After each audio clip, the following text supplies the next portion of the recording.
Hello everyone. ഞാൻ ഇന്ന് ഇവിടെ ഡിസ്കസ് ചെയ്യാൻ ഉദ്ദേശിച്ചിരിക്കുന്നത് വൈൽഡ് ലൈഫ് ക്വിസ് അല്ലെങ്കിൽ വൈൽഡ് ലൈഫ് എന്ന ടോപ്പിക്കിനെ ബേസ് ചെയ്തിട്ടുള്ള ചില ചോദ്യങ്ങളാണ്. ഈ വരുന്ന ഒക്ടോബർ 1st വീക്ക് വന്യജീവി വാരത്തോടനുബന്ധിച്ച് നടത്താൻ സാധ്യതയുള്ള ചില കോമ്പറ്റീഷൻസിൽ ചോദിക്കാൻ ചാൻസ് ഉള്ള ചില ക്വസ്റ്റ്യൻസ് ആണ് ഈ ഒരു സീരീസ് ഓഫ് വീഡിയോസിൽ ഞാൻ ചെയ്യാൻ ഉദ്ദേശിച്ചിരിക്കുന്നത്. അപ്പോൾ വീഡിയോയിലേക്ക് എല്ലാവർക്കും സ്വാഗതം. Question number 1. ഇതൊരു സിമ്പിൾ ക്വസ്റ്റ്യൻ ആണ്. Which is the first national park in India? ഇന്ത്യയിലെ ആദ്യത്തെ ദേശീയോദ്യാനം ഏത്? ഉത്തരം ജിം കോർബറ്റ് നാഷണൽ പാർക്ക്. ഈ ഒരു നാഷണൽ പാർക്കിനെ ബേസ് ചെയ്ത് വരാൻ സാധ്യതയുള്ള മറ്റു ചില ചോദ്യങ്ങൾ ആണ് ഇവിടെ തന്നിരിക്കുന്നത്. ഇത് സ്ഥാപിതമായ വർഷം ഏതെന്ന് ചോദിച്ചാൽ അത് 1936 പിന്നെ ഈ ഒരു നാഷണൽ പാർക്കിന്റെ ആദ്യം ഇത് സ്ഥാപിതമായ സമയത്ത് ഇതിന്റെ നാമം മറ്റൊന്നായിരുന്നു. അത് ഹെയ്ലി നാഷണൽ പാർക്ക് എന്നായിരുന്നു അറിയപ്പെട്ടിരുന്നത്. അത് ജിം കോർബറ്റ് നാഷണൽ പാർക്ക് എന്നൊരു പേരിലേക്ക് ഷിഫ്റ്റ് ആയത് 1956 അതും ഈ ഒരു നാഷണൽ പാർക്ക് സ്ഥിതി ചെയ്യുന്ന ഇന്ത്യൻ സംസ്ഥാനം ഏത് എന്ന് ചോദിച്ചാൽ അത് ഉത്തരാഖണ്ഡ് ആണ്. പിന്നെ വേറെ ചില ചോദ്യങ്ങൾ ചോദിക്കാൻ ചാൻസ് ഉള്ളത് ജിം കോർബറ്റ് അദ്ദേഹം എഴുതിയ ഒരു പുസ്തകത്തിന്റെ പേര് ചോദിക്കാം. എന്നിട്ട് ഈ ഒരു ചോദ്യത്തില് ഈ ഒരു പുസ്തകത്തിന്റെ ഓഥർ ആരാന്ന് വരാം. അത് മാൻ ഈറ്റേഴ്സ് ഓഫ് കുമാവോൺ ഒരു ഫേമസ് ബുക്കാണ് ഇദ്ദേഹത്തിന്റെ. അടുത്ത ചോദ്യം, ഏത് ദേശീയോദ്യാനത്തിലാണ് വൺ ഹോൺഡ് റൈനോസറോസ് എന്ന ഒരു ജീവിവർഗത്തെ സംരക്ഷിച്ചു പോരുന്നത്? ഉത്തരം കാസിരംഗ നാഷണൽ പാർക്ക്. ഈ ഒരു നാഷണൽ പാർക്ക് ലൊക്കേറ്റ് ചെയ്തിരിക്കുന്ന സംസ്ഥാനം ഏതെന്ന് ചോദിച്ചാൽ അത് ആസാമാണ്. പിന്നെ ഇത് ഒരു നാഷണൽ പാർക്ക് ആയിട്ട് അംഗീകരിക്കപ്പെടുന്ന വർഷം ഏതെന്ന് ചോദിച്ചാൽ അത് 1974. Question number 3. കേരളത്തില് എത്ര ദേശീയോദ്യാനങ്ങളുണ്ട്? ഉത്തരം 6.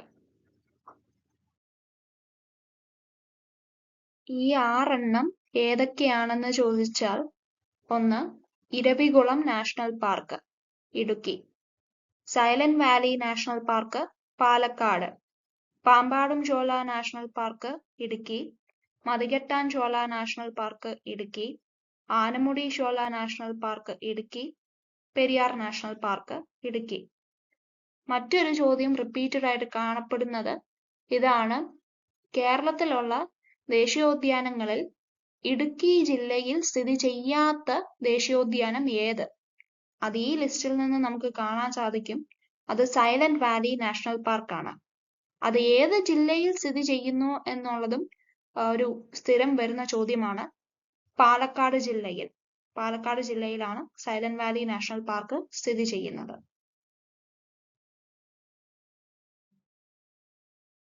പിന്നെ അടുത്ത ചോദ്യം, ഇത് സ്ഥിരം വൈൽഡ് ലൈഫ് ക്വിസിനോ എൻവയൺമെന്റൽ ക്വിസിനോ അല്ല ശാസ്ത്ര ക്വിസിനോ എല്ലാം റിപ്പീറ്റഡ് ആയിട്ട് ചോദിക്കുന്ന ഒരു ചോദ്യമാണ്. What is the scientific name of Neelakurinji? നീലക്കുറിഞ്ഞി എന്നുള്ളത് 12 വർഷത്തിൽ ഒരിക്കൽ മാത്രം പൂക്കുന്ന ഒരു സ്പീഷീസ് ആണ്. അതിന്റെ സയന്റിഫിക് നെയിം എന്താണ്? ഉത്തരം സ്ട്രോബിലാന്തസ് കുന്തിയാന. ഈ ഒരു ചെടിക്ക് വളരെയധികം ഇമ്പോർട്ടൻസ് ഉണ്ട്. ഇപ്പോൾ അതിനെ ഒരു ത്രെറ്റൻഡ് സ്പീഷീസ് ആയിട്ട് നമ്മൾ ക്ലാസിഫൈ ചെയ്തിട്ടുമുണ്ട്. 12 വർഷത്തിൽ ഒരിക്കൽ മാത്രമേ ഇത് പൂക്കത്തുള്ളൂ. അടുത്ത ചോദ്യം, തമിഴ്നാടിന്റെ സംസ്ഥാന മൃഗം അതേതാണ്? ഉത്തരം നീൽഗിരി താർ അല്ലെങ്കിൽ വരയാട്. ഈ ഒരു മൃഗത്തിന്റെ ശാസ്ത്രീയ നാമം എന്നത് നീൽഗിരിട്രാഗസ് ഹൈലോക്രിയസ് എന്നാണ്. പിന്നെ ഇതിന്റെ ഒരു മെയിൻ ഫീച്ചർ എന്നുള്ളത് നമ്മുടെ കേരളമായിട്ട് ബന്ധമുള്ളത് ഇതിന്റെ ഇരവികുളം നാഷണൽ പാർക്കില് ഈ ഒരു മൃഗത്തെയാണ് മെയിനായിട്ട് സംരക്ഷിച്ചു പോരുന്നത്. അടുത്ത ചോദ്യം, പ്രോജക്ട് ടൈഗർ എന്നത് കൊണ്ടുവന്നത് ഏത് വർഷമാണ്? ഈ ഒരു പ്രോജക്റ്റ് നടപ്പിലാക്കാൻ തുടങ്ങിയത് ഏത് വർഷമാണ്? ഉത്തരം 1973. ഇത് മറ്റൊരു ഇമ്പോർട്ടന്റ് ചോദ്യമാണ്. ലോക വനദിനം ഏത് ദിവസമാണ് സെലിബ്രേറ്റ് ചെയ്ത് പോരുന്നത്?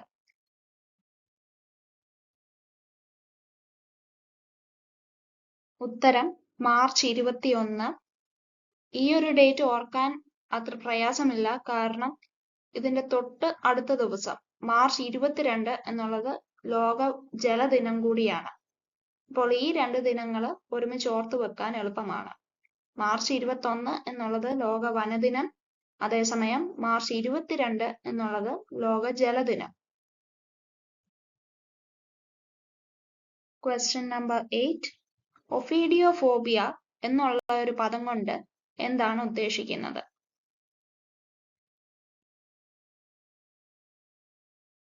ഉത്തരം പാമ്പുകളോടുള്ള പേടി. ഈ ഒരു ഉത്തരം നമ്മൾക്ക് ഡയറക്റ്റ് ആയിട്ട് അറിയില്ലെങ്കിൽ തന്നെ ഒരു ഗസ് വർക്കിലൂടെ കണ്ടെത്താവുന്നതേ ഉള്ളൂ. കാരണം ഒഫീഡിയോ എന്നൊരു പദം something which relates to snakes അതിനെ ഉദ്ദേശിക്കുന്നതാണ്. പിന്നെ ഫോബിയ എന്നുള്ള ഒരു പദം പേടി എന്നതിനെ സൂചിപ്പിക്കുന്നു. അപ്പോൾ ആ ഒരു രീതിയിൽ ഗസ് വർക്ക് ചെയ്തിട്ടാണെങ്കിലും ഈ ഒരു ഉത്തരത്തിലേക്ക് നമുക്ക് എത്താവുന്നതേ ഉള്ളൂ. Question number 9. ഇദ്ദേഹത്തെ തിരിച്ചറിയുക.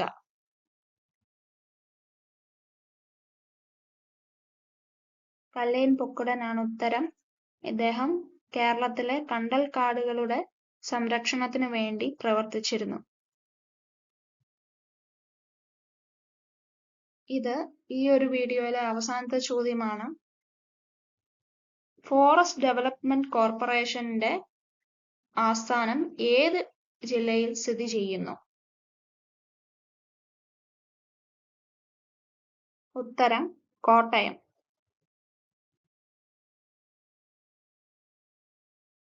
ഈ ഒരു വീഡിയോ ഇവിടെ അവസാനിക്കുകയാണ്. എല്ലാവർക്കും നന്ദി. ഇതും സംബന്ധിച്ച് എന്തെങ്കിലും ഫീഡ്ബാക്സോ സജഷൻസോ ഉണ്ടെങ്കിൽ കമന്റ് ബോക്സിൽ രേഖപ്പെടുത്താവുന്നതാണ്. ക്വിസ് വീഡിയോ സീരീസിലെ ആദ്യത്തെ ഒരു വീഡിയോ ആയതുകൊണ്ട് തന്നെ ലെങ്ത് അല്പം കുറവാണ്. വരും ദിവസങ്ങളിൽ അപ്ലോഡ് ചെയ്യുന്ന വീഡിയോകളിൽ കൂടുതൽ ക്വസ്റ്റ്യൻസ് ആഡ് ചെയ്യാൻ ശ്രദ്ധിക്കുക. ഓക്കെ, എന്നാ താങ്ക് യു.